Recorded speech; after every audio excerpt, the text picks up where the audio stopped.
The invasion of Earth began without warning, a display of power so overwhelming that no nation had a chance to defend itself.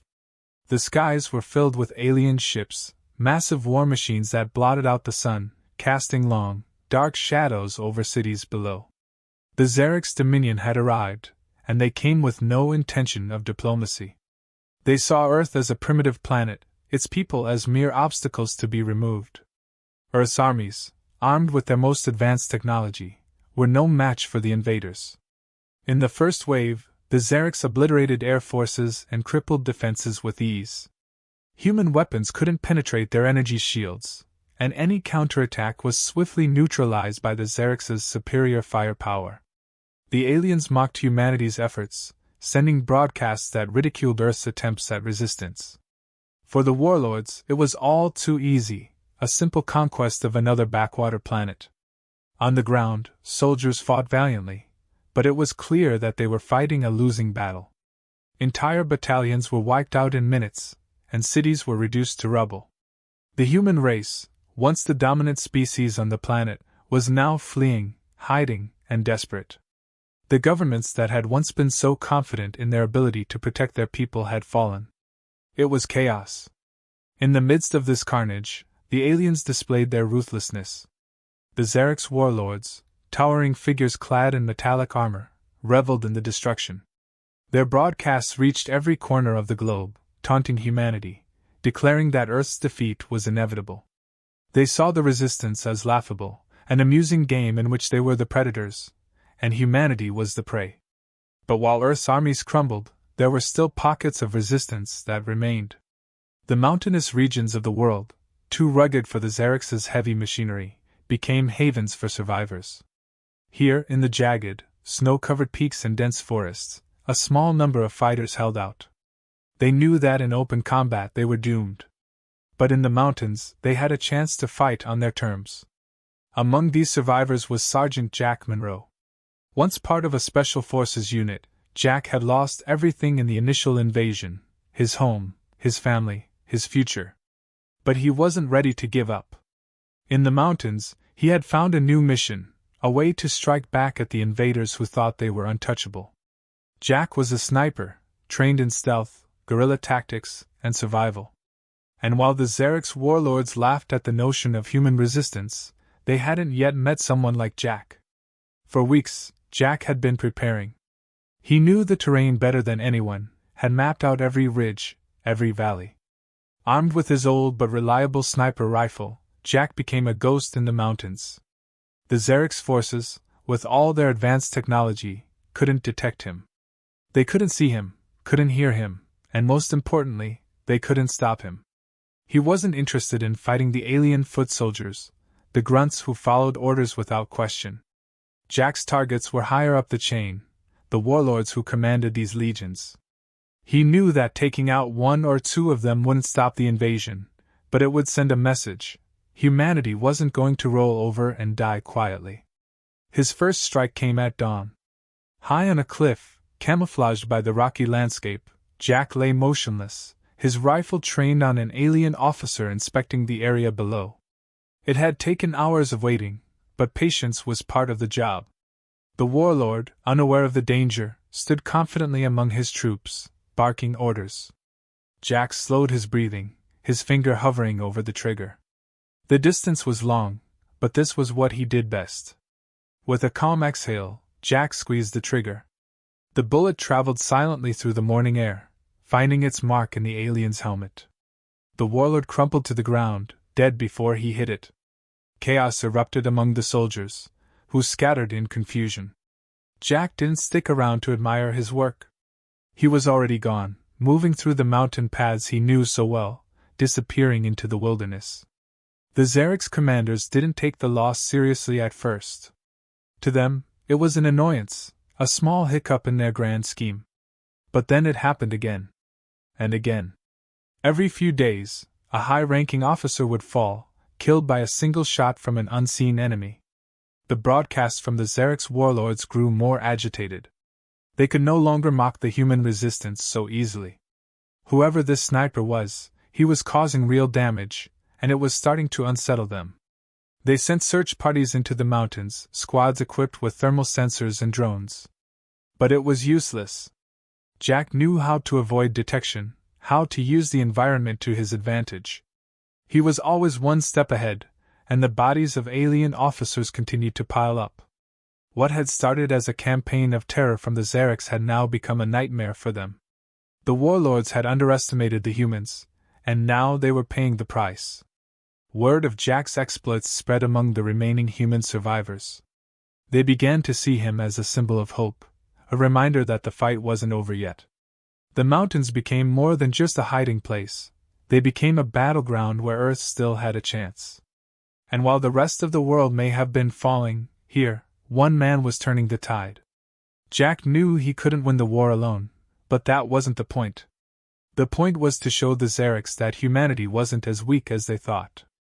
They had come to Earth expecting an easy victory, but now they were facing something they hadn't anticipated, a fight. Jack's first strike had been a success, but there was no time to celebrate. He knew that the Xerix would react, even if they were slow to recognize the threat. He made his way deeper into the mountains, moving quickly but carefully, always aware of his surroundings.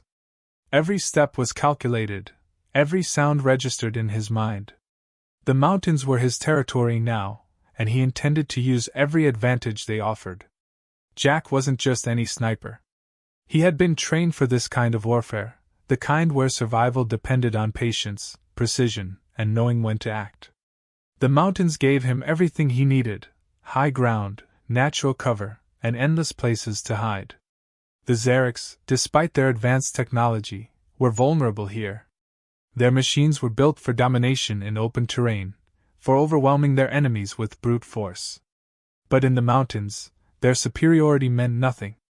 The rugged terrain swallowed their drones, distorted their sensors, and nullified their numbers. Jack's second strike came a few days after the first.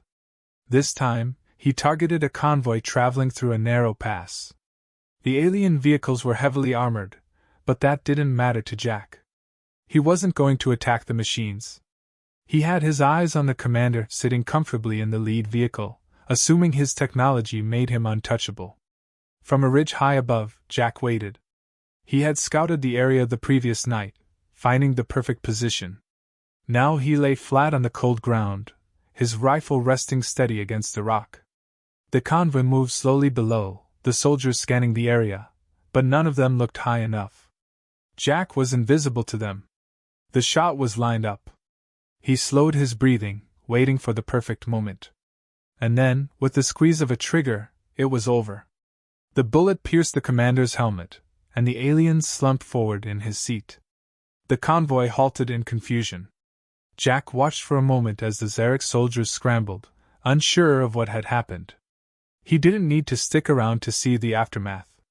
The aliens would waste time searching the pass, trying to figure out where the shot had come from, but by then, Jack would be long gone. It wasn't just the kills that mattered. Jack knew he had to play a psychological game, too. The Xerix warlords thought themselves invincible, but they were starting to realize that their technology couldn't protect them from everything. With every shot he fired, Jack was planting seeds of doubt in their minds. They had never faced a human who fought like this, and their arrogance was making them sloppy. Jack would use that arrogance against them. As Jack moved through the mountains, he kept an ear on the Xerix broadcasts. The tone had shifted. Where there had once been mockery, there was now frustration. The warlords still boasted about their impending victory, but it was clear that something had changed. They couldn't ignore the fact that their officers were being picked off one by one, and they didn't know how to stop it. Jack's attacks became more frequent. He studied the patterns of the alien forces, learning when and where the officers would be exposed. Sometimes it took hours of waiting, sometimes days, but he never rushed. One shot, one kill, that was his rule. Every bullet had to count.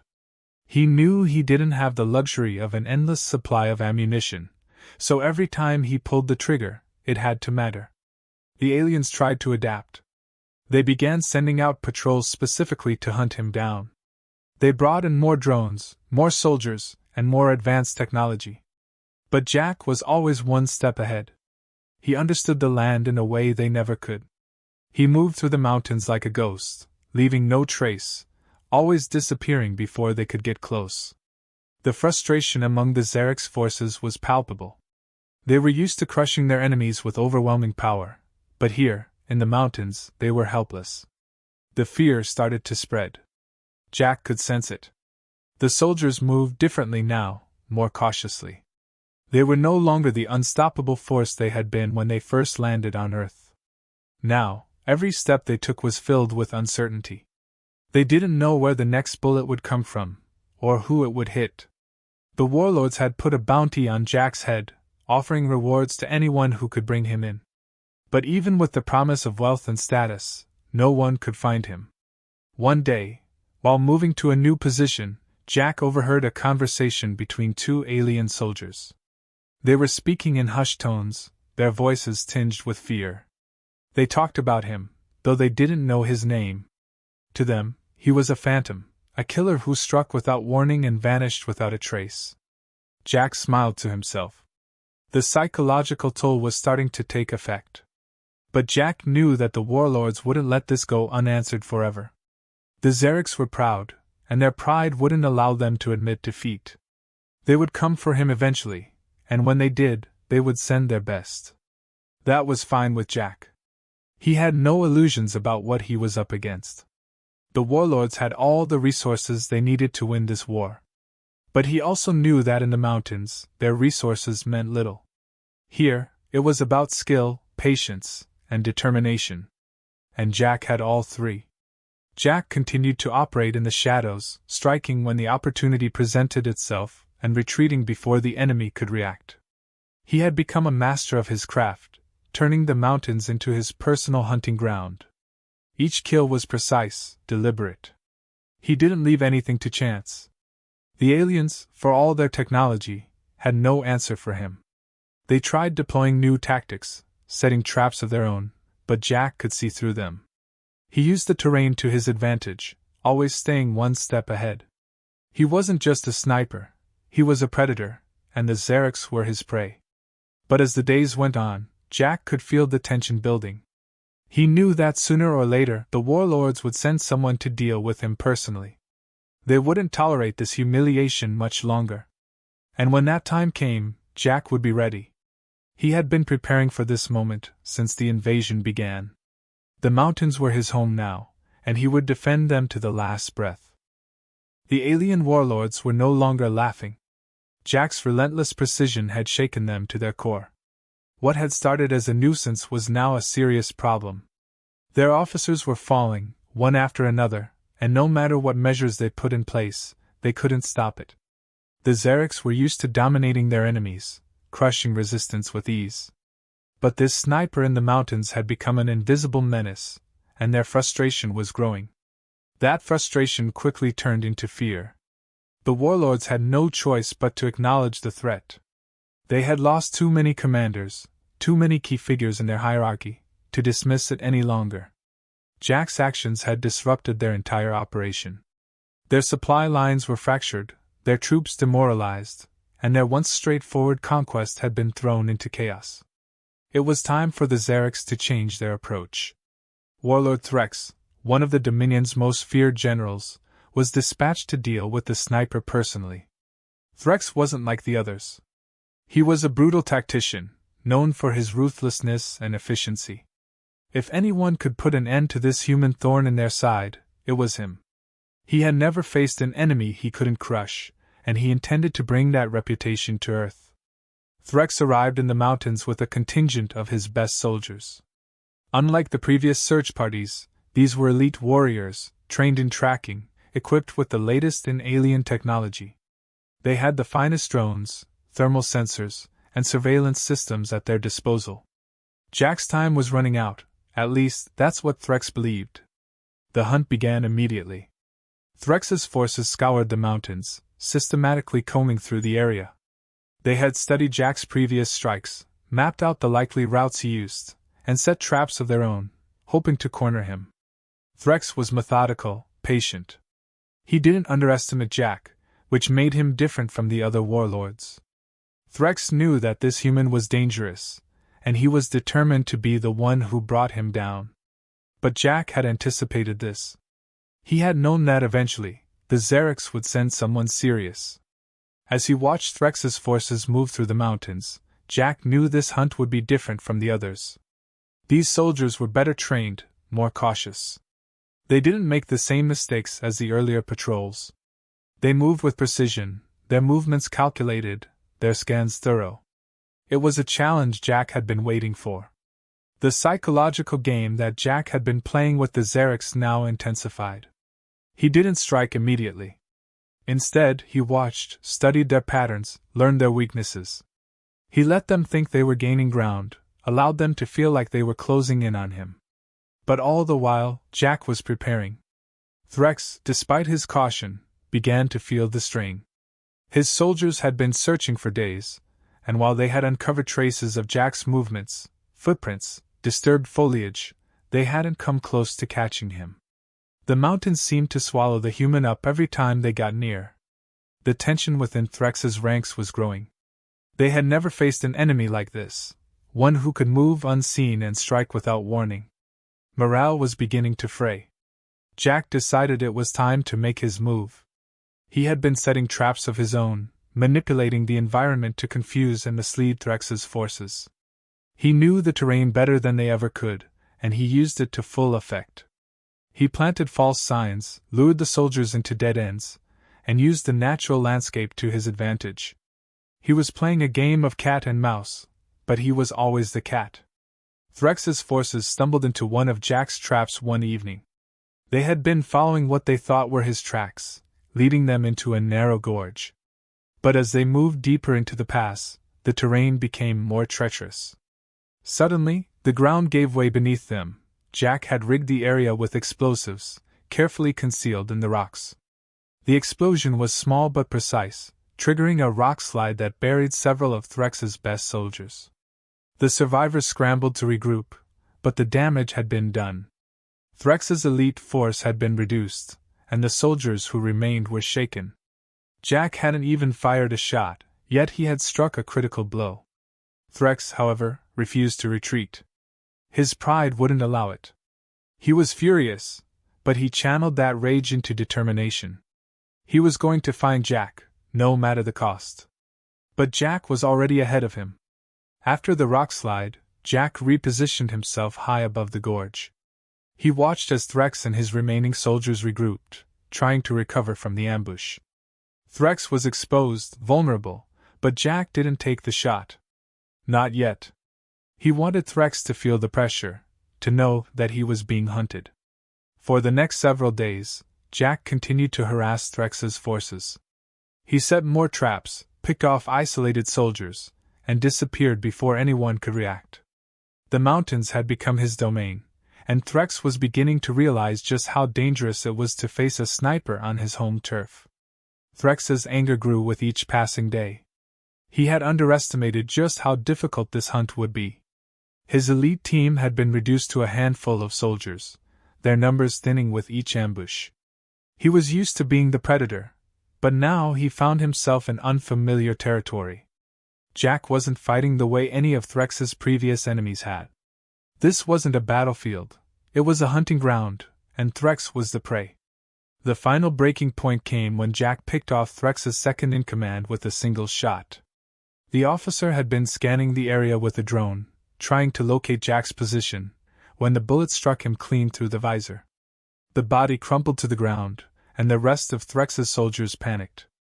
Threx had to force them to stay in line, his own fury barely contained. By now, it was clear to Threx that this was no ordinary human. Jack had turned the mountains into a fortress, and every step Threx took seemed to bring him closer to another trap. The general knew he couldn't sustain these losses much longer, but his pride wouldn't let him give up. He had been sent to eliminate this sniper, and he intended to do just that. But Jack wasn't going to make it easy. He was still watching, waiting for the right moment. Threx's forces were on edge, their nerves frayed, and Jack knew that the time for the final confrontation was drawing near. Threx had reached the end of his patience. The sniper had taken out most of his elite soldiers, leaving him with only a few, and the humiliation was unbearable. He had never encountered resistance like this before, and every step he took felt like another misstep into Jack's calculated game. But despite his losses, Threx was far from defeated. He was determined to finish this himself. Jack knew that Threx would come for him directly. He could feel the desperation and fury radiating from the remaining Xerix forces as they scoured the area. This was what Jack had been waiting for. Threx, in his arrogance, was about to walk straight into the final trap. In the silence of the mountains, Jack prepared for the confrontation. He had scouted the area thoroughly, knowing exactly where to position himself. Every angle, every line of sight was carefully planned. The terrain would do half the work for him. Threx might have the best technology the Xerix Dominion had to offer, but Jack had something more powerful: the element of surprise and the advantage of knowing the land inside and out. Threx's remaining forces moved cautiously through the pass below. They were jittery, their nerves worn thin by days of fruitless searching and constant attacks. Threx, however, maintained his composure, focused on the mission. He was alone now, leading the remnants of his team, and Jack could sense the tension building. The general hadn't come this far just to turn back. Jack watched from his hidden vantage point, his rifle resting steady, waiting. He didn't fire yet. Threx was still too far from the optimal position. Jack needed him closer, needed him to feel like he had control. Patience was key. Just a little longer. As Threx advanced, he barked orders to his soldiers, pushing them forward. They were scanning every crevice, every ridge, hoping to catch a glimpse of the elusive sniper. Jack stayed still, unseen, watching as Threx unknowingly moved closer to the kill zone. His rifle was steady, his breathing controlled. One shot, that was all it would take. Threx's soldiers began to spread out, following his lead, their fear masked by the commands of their general. Threx stepped further into the open, his confidence in his armor and advanced tech apparent. He believed that he could outmatch any human, even this one. But Jack knew better. The technology was impressive, sure, but it didn't matter if the target didn't even know where the shot was coming from. Threx reached the spot. Jack's crosshairs settled on him, the scope zeroed in on the exact point where the alien's armor was weakest, right beneath the visor. Jack slowed his breathing, his heartbeat steady. He waited for the perfect moment, the wind barely whispering through the mountains. It was now or never. The shot rang out, a sharp crack that echoed through the pass. Threx froze, his body stiffening as the bullet hit its mark. His soldiers didn't realize what had happened until Threx dropped to his knees, the life draining from his body. The alien general, once so confident and untouchable, collapsed onto the ground, dead before he could even react. Panic erupted among the remaining soldiers. They scrambled, unsure of where the shot had come from, fear and confusion setting in. Without Threx to command them, they were lost. Jack didn't need to stay and watch the chaos unfold. He had already slipped away, disappearing into the mountains like a shadow. Jack had known from the beginning that this wouldn't end the war. The Xerix Dominion was too vast, too powerful for one man to defeat. But that had never been the point. His mission was to show the invaders that Earth wasn't as easy to conquer as they had thought. Threx's death was a symbol, a reminder that even the mightiest can fall. And it sent a message that humanity wasn't going to be extinguished quietly. In the aftermath, the Xerix soldiers retreated, leaderless and broken. The mountain range, which had been a place of fear for so long, now felt like a sanctuary again. Jack had struck a blow not just against Threx, but against the Xerix warlords' entire belief in their superiority. They had underestimated the humans, and they had paid the price for that arrogance. Jack watched from a distance as the last of Threx's forces left the area. He could have kept picking them off, but it wasn't necessary. The fear and confusion he had instilled in them would do the rest. They were running scared, and that was enough for now. His war wasn't over, but this battle was won. He gathered his gear and began the long hike back through the mountains. There would be more battles ahead, more invaders to face, but Jack was ready for whatever came next. The mountains were his home now, and they had given him the tools he needed to fight back. As he moved deeper into the wilderness, Jack reflected on everything that had happened. The loss of his family, the destruction of his world, it was all still raw, but now there was a spark of something else. Hope. He had taken on one of the Dominion's best and survived. More than survived, he had won. The aliens weren't invincible. They bled just like anyone else. The broadcasts from the Xerix Warlords would no doubt change again. There would be no more mocking of humanity's efforts, no more arrogant boasts about how easily Earth would fall. The death of Warlord Threx would reverberate through their ranks, shaking their confidence. And Jack knew that somewhere out there, other humans would be hearing about his victory, about the sniper who had taken down one of the most feared generals in the Dominion. Jack wasn't looking for glory. This wasn't about fame or recognition. It was about survival. It was about sending a message to the invaders that Earth wasn't theirs to take, not without a fight. He didn't care if they knew his name. He only cared that they knew there would be more like him, more humans who would stand their ground, more battles to be fought. As the sun set behind the mountains, casting long shadows over the rocky peaks, Jack disappeared into the darkness once more.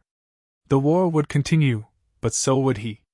And as long as he was out there, the Xerix would never feel safe. They had mocked Earth's armies, ridiculed humanity's efforts, but now they knew better.